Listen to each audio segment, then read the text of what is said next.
Assalamualaikum warahmatullahi wabarakatuh. Selamat pagi Sobat Bajah Cilegon. Kembali lagi di podcast Kejaksaan Negeri Cilegon. Kejari Cilegon, Bajah, berani, adil, jujur, akuntabel, dan humanis. Yeay. Hari ini Tiara, podcast Kejaksaan Negeri Cilegon kembali lagi dihadiri bintang tamu yang sangat-sangat beruntung. Siapa dia kira-kira? Ayo, siapa Tiara kira-kira? Dari Bawaslu. Jadi Sobat Bajah Cilegon, pagi hari ini Kejaksaan Negeri Cilegon mengundang atau kedatangan dari Bawaslu Kabupaten Serang. Komisioner Bawaslu namanya Bapak Zainal Mutiin ya Pak. Selamat pagi Pak Zainal. Pagi Mbak Wesi. Iya, selamat datang di Kejaksaan Negeri Cilegon, khususnya di ruangan podcast Kejaksaan Negeri Cilegon. Sehat Bapak? Alhamdulillah. Alhamdulillah. Kalau kita boleh tahu Bapak, belakangan ini kegiatan atau kesibukan Bawaslu itu apa? Khusus Serang ya?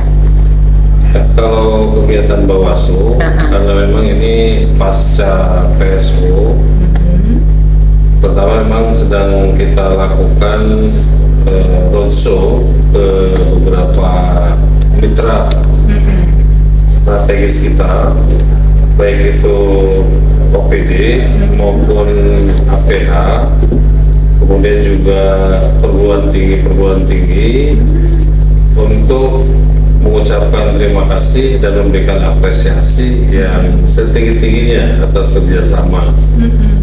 Kebetulan hari ini jadwal kita memang di Kejari, Cilegon. Wih, keren. Jadi kegiatannya roadshow ya Pak ya? Betul. Roadshow-nya ke beberapa tempat itu terdiri dari universitas, OPD, instansi-instansi untuk menyampaikan rasa apresiasi dan terima kasih ya Pak. Betul. Oke. Kalau kita boleh flashback mengingat kembali, kalau Kabupaten Serang ini kan 2 kali melakukan pemilihan ya. Itu kemarin gimana Pak kegiatannya? Apakah ada kendala lagi atau berjalan dengan lancar, seperti apa kira-kira? Ya, memang Kabupaten Serang ini menjadi satu-satunya kabupaten yang ada di Provinsi Banten itu melakukan PSU, jadi pemungutan suara ulang, karena memang semuanya atas dasar keputusan Mahkamah Konstitusi.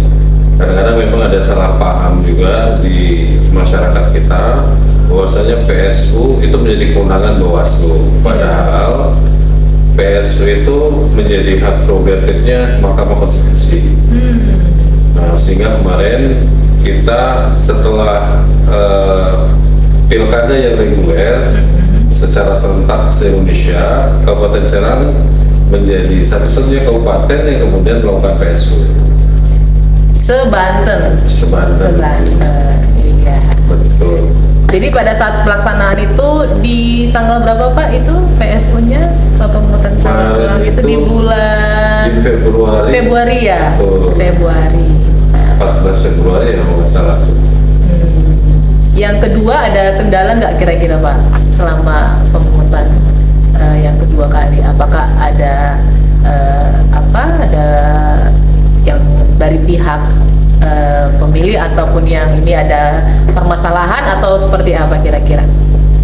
Awalnya memang prediksi, kemudian juga potensi kerawanan kita lakukan analisa. Memang ada potensi besar terjadi hal-hal yang tidak diinginkan, karena bagaimanapun sebuah pilkada pemilihan itu kan sebuah kompetisi. Benar. Kompetisi itu pasti semuanya juga ingin menang. Benar. Jadi tidak ada kompetisi yang kemudian ingin kalah. Iya. Karena pemilihan ini bentuknya kompetisi, maka semuanya akan bersaing. Para pasangan calon itu akan berusaha semaksimal mungkin untuk menang. Benar. Sehingga apalagi ini kompetisi yang diulang. Setelah kompetisi awal, kemudian ada pengulangan kompetisi, maka kita berpikir wah ini nanti pasti akan Gesekannya, iya, gesekannya lebih pasti besar. akan lebih besar ya Pak. Gesekannya akan lemas. Benar. Karena bagaimanapun harus menang. Benar. Tetapi alhamdulillah atas kinerja teman-teman Gakumdu juga di dalamnya, termasuk ada kejaksaan, kemudian juga kepolisian beserta Bawaslu, kita coba melakukan langkah-langkah pencegahan. Ya. Karena bagaimanapun bagi kita penyelenggara, terutama pengawas, bukan penindakan yang didahulukan, tetapi yang menjadi prioritas adalah pencegahan. Benar. Jadi pendekatan preventif itu lebih kita utamakan dibandingkan pendekatan kuratif. Benar. Nah, Setuju. alhamdulillah itu Iya. kita bisa berjalan maksimal, bisa lancar, damai, tidak ada masalah apapun. Bahkan ya tadi analisa kerawanan kita itu jangan sampai kemudian yang kemarin calonnya kalah, kemudian calonnya menang akan menggabungkan PSU lagi.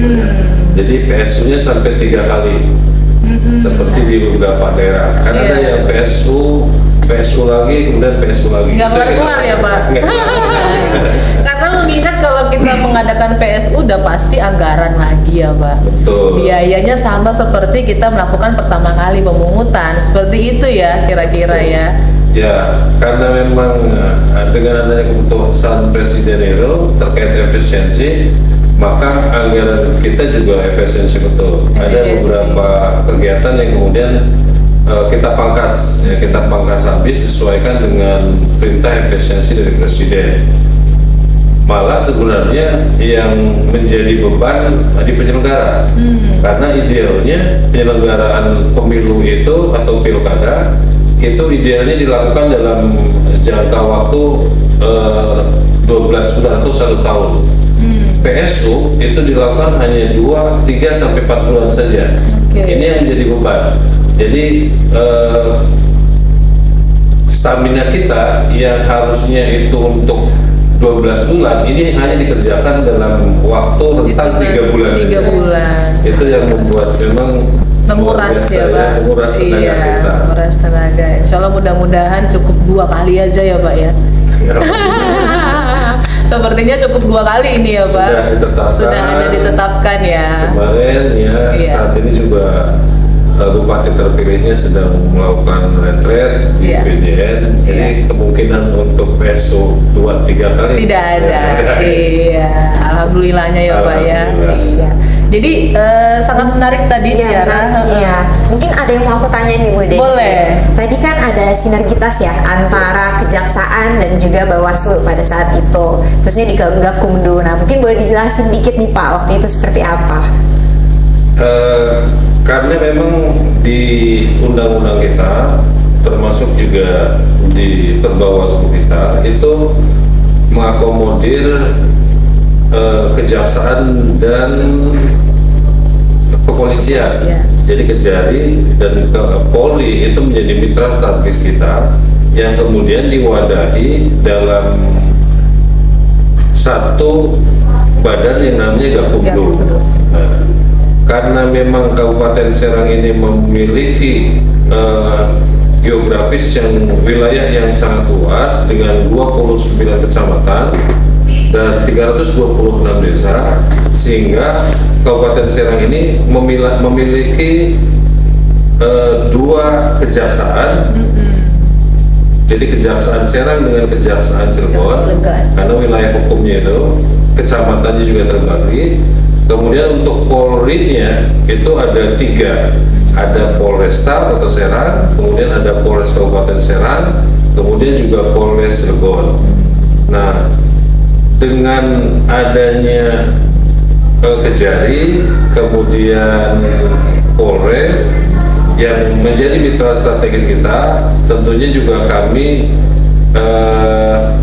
menjadi mitra yang betul-betul saling melengkapi antara satu dengan yang lainnya. Dari proses penindakan, kemudian juga penyelidikan dan seterusnya, itu punya tusinya masing-masing, dari Bawaslu, kemudian dari Polri dan juga dari Kejaksaan. Gitu Pak. Jadi memang sangat menarik seperti yang disampaikan tadi ya, bahwa Bawaslu mengharapkan tidak mengutamakan penindakan gitu ya Pak ya. Itu makanya ada 3 instansi ini yang bergabung di dalam sentra Gakumdu. Betul. Ketika adanya laporan, ya kan, bagaimana caranya supaya permasalahan ini tidak berujung ke pengadilan, kira-kira gitu ya Pak ya. Betul. Iya, jadi kita lebih ke persuasif aja ya Betul. Pak, lebih ke mediasi lah gitu. Betul. Jadi memang menjadi tugas utama kita di pencegahan ini, Ya. maka yang perlu dilakukan oleh instansi pengawasan di dalamnya adalah bagaimana mengedukasi masyarakat. Jadi mengedukasi masyarakat, memberikan pemahaman, jangan sampai kemudian mereka melakukan hal-hal yang kemudian menyebabkan mereka masuk penjara. Benar. Money politik itu nggak boleh loh, ini dilarang oleh undang-undang. Benar. Bukan seberapa besar lamanya mereka di dalam kurungan, tetapi nama baiknya yang kemudian akan hilang. Nah, hal-hal seperti ini memang perlu disampaikan kepada ke masyarakat kita. Iya. Karena kalau kemudian masyarakat sudah memahami dengan betul apa itu yang menjadi tanggung jawab mereka, apa itu yang menjadi larangan mereka, seharusnya mereka menjauhi itu. Benar. Jadi kita berperan sebagaimana meminimalisir dengan cara mensosialisasikan gitu ya Pak. Betul. Termasuk money politik, kemudian tidak boleh mengajak atau salah satu kelompok untuk memilih paslon yang ini kan berdasarkan hati nurani ya Pak ya. Betul. Kemudian tidak boleh merusak apa itu APK. APK, nah, itu tidak bisa merusak karena itu pidana juga. Disampaikan melalui sosialisasi ke masyarakat, gitu ya, Pak ya, termasuk ke ini juga apa kemarin pemilih pemula kan gitu ya Pak ya dari tingkat SMA. Jadi memang menjadi tugas besar bersama ya, bahkan ini juga menjadi tugas Bawaslu yang bukan berhenti hanya di pemilu atau di tahapan pilkada saja. Makanya kita sedang mendesain Bawaslu Kabupaten Serang bagaimana pasca pemilu, itu yang penting, pasca pilkada. Jangan sampai kemudian kesan Bawaslu bekerja hanya pada saat tahapan. Iya. Maka kita mendesain satu program yang menitik beratkan pada peningkatan partisipatif masyarakat. Jadi nanti akan ada kader partisipatif, kita juga nanti bangun sekolah partisipatif, kemudian juga di perkuliahan yang pemahaman terkait dengan civic education itu kita akan lakukan pasca pilkada besok. Oke. Itu nanti kira-kira Bawaslu kerjasama dengan siapa Pak untuk melaksanakan pilkada? Kampus-kampus sudah kita datangi kemarin, universitas dengan UIN Banten, kemudian juga dengan Untirta, kita langsung ketemu dengan rektornya, kemudian juga aktor Falatehan dan beberapa kampus yang ada di masing-masing dapil ya. Jadi ada dapil 1 itu ada State Serang, di dapil 2 itu ada STA Salamia, di dapil 3 itu ada STH, kemudian dapil 4 ada State Al Khairia, kemudian di dapil 5 itu ada Akbar Falatehan. Iya. Nah, kemudian juga kita bangun dengan media-media yang termasuk juga Kabar Banten, Radar Banten, dan beberapa media lain yang nanti akan menjadi mitra kita untuk melakukan civic education. Itu sudah kita lakukan. Iya. Itu jadinya program Bawaslu pasca ini ya, pilkada lah ibaratnya gitu ya Pak. Betul. Jadi ketika nanti pilkada berikutnya tidak kaget gitu ya Pak, karena udah dikasih ilmu edukasi untuk menghadapi. Keren programnya Pak. Karena memang tadi lah kuncinya empowerment ya, jadi pemberdayaan masyarakat kita, mereka harus memahami betul tentang civic education tadi, sehingga bagaimana kita membangun jejaring itu sampai tingkat bawah ya. Makanya nanti akan ada pelatihan, ada training for trainer sampai ke training for volunteer. Jadi sampai tingkat bawah. Nanti kita rekrut dari tingkat kecamatan 29 orang, kemudian kita rekrut juga di tingkat desa itu sampai 326 orang, kemudian sampai ke di bawah desa juga kita rekrut, ya, sampai ke tingkat paling bawah, karena pada prinsipnya mereka yang paling bawah yang tidak tersentuh itulah yang Benar. kurang memahami. Benar. Ya. Apalagi yang usia lanjut ya Pak ya. Kadang-kadang kan mereka punya hak juga, hak pilih. Betul. Kadang ketidakpedulian gitu. Jadi kita harus membentuk mindset dari diri masyarakat, baik dari tingkat universitas ataupun lingkungan, bagaimana suara itu penting. Betul, Ya. memang di masyarakat kita juga masih ada yang punya pemahaman lah apalah artinya gitu, nggak Iya. berarti. Padahal 5 menit di bilik suara sebenarnya juga 5 tahun. Sangat berarti. Benar Pak. Betul. Iya, kadang-kadang tuh kita apa ya, saya lah terutama kalau ke sekolah-sekolah pada nggak paham dan pada nggak peduli. Padahal satu suara itu menentukan dan sangat Betul. berarti gitu kan Tiara ya. Betul. Jadi bagaimana kita Bawaslu sekarang dalam program seperti itu sangat baik. Bagaimana supaya mengedukasi lah pasca pilkada ya Pak. Betul. Mungkin terakhir ya Bu Desi, Iya. boleh nih Pak dijelasin atau disampaikan harapan kedepannya untuk masyarakat ataupun untuk Bawaslu dengan Kejaksaan seperti apa nih untuk kedepannya? Nah, untuk masyarakat tentunya kami harapkan ya semua kemudian menyadari bahwasanya pilkada atau pemilu itu bukan hanya menjadi tanggung jawab penyelenggara pemilu, baik itu KPU maupun Bawaslu, ataupun juga bukan hanya menjadi tanggung jawab APH atau OPD, ya, Pemda dan seterusnya. Tapi pemilu dan pilkada itu merupakan tanggung jawab bersama, merupakan kewajiban bersama, karena pada prinsipnya hasil dari pemilu, hasil dari pilkada, pemimpin yang kita pilih itulah yang akan menjadi cerminan dari masyarakatnya. Jadi kalau kemudian pemimpinnya masih melakukan korupsi umpamanya, maka itulah cerminan dari masyarakatnya. Kalau kemudian pemimpinnya tidak adil, maka itu juga sama cerminan dari Benar. masyarakatnya. Jadi pada prinsipnya pemimpin yang kita pilih itu adalah cerminan dari masyarakatnya. Benar. Kemudian kalau untuk kejaksaan, terutama Kejaksaan Cilegon, karena kita mitra strategis dan alhamdulillah sudah terbangun luar biasa baiknya, luar biasa bagusnya. Semoga kedepannya akan lebih baik, kerjasama kita akan semakin meningkat, baik itu dalam pengawasan, kemudian juga penindakannya, tapi lebih utamakan ke preventifnya, ke pencegahannya. Pencegahan. Itu saja barangkali. Terima Oke, kasih. baik, terima kasih Pak Zainal. Terima kasih banyak Kak Zainal Iya. untuk waktunya dan juga insight-insightnya ya. Iya benar sekali. Jadi banyak sekali informasi Sobat Bajah yang kita terima, dan kami dari Kejaksaan Negeri Cilegon mengucapkan terima kasih dan selamat Pak. Sama-sama. PSU yang kedua berhasil dan berjalan dengan baik, alhamdulillah. Sudah sudah ada hasil ya.